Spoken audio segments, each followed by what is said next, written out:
Petrol pump মালিকদেরকে নসিহত করার জন্য। আমরা দিন রাত 24 ঘন্টা নসিহত করছি। আমাদের নসিহত যারা শুনছে না, দে আর ডুইং দ্য ক্রাইম। সরকার নসিহত করছে, তারা শুনছে না। আমি বলছি তো, আপনার সংগঠনের পক্ষ থেকে এইটার কোনো দায়িত্ব তারা নেবে না। নসিহত তো অবশ্যই করা হচ্ছে, তারা যদি না মেনে ভুল পথে যায় দে উইল সাফার। আমরা তো সেই জন্য টার্মিনেট করতে বলছি।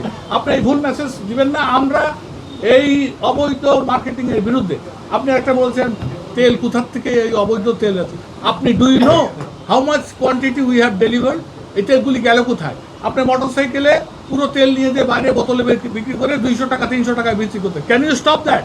আপনারা পারতেছেন? আমার কথা শেষ করতে দেন। আমার কথা, এই তেলটা বাইকার দেখেন রাস্তায় গাড়ি কমে গেছে, বাইকাররা এখন গাড়ি চালানো বাদ দিয়ে ওই কিউতে থাকায় বেশি পছন্দ করছে। তোমার মালিক দায়ী করে বলেন সেটা। আমি ব্লেম করছি ওই সব অসাধু যারা পেট্রোল, আপনি হাজার পেট্রোল পাম্প থেকে বের হয়েই মোটরসাইকেল, আপনি যদি এখন সরকার একটা কম্বিং অপারেশন করে, এমন কোনো বাড়ি নাই যার বাড়ির নিচে খাটের তলায় বোতলে 2-5 লিটার। আপনারাই প্রচার করতেছেন, আপনারাই দেখাচ্ছেন।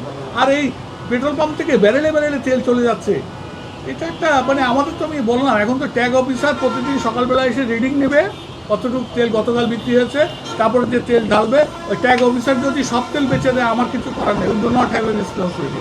আমাদের এই দায়িত্ব আমাদের কাছ থেকে সরকার নিয়ে গেছে। ট্যাগ অফিসার স্লিপ দেবে, তারপরে তেল বিক্রি হবে।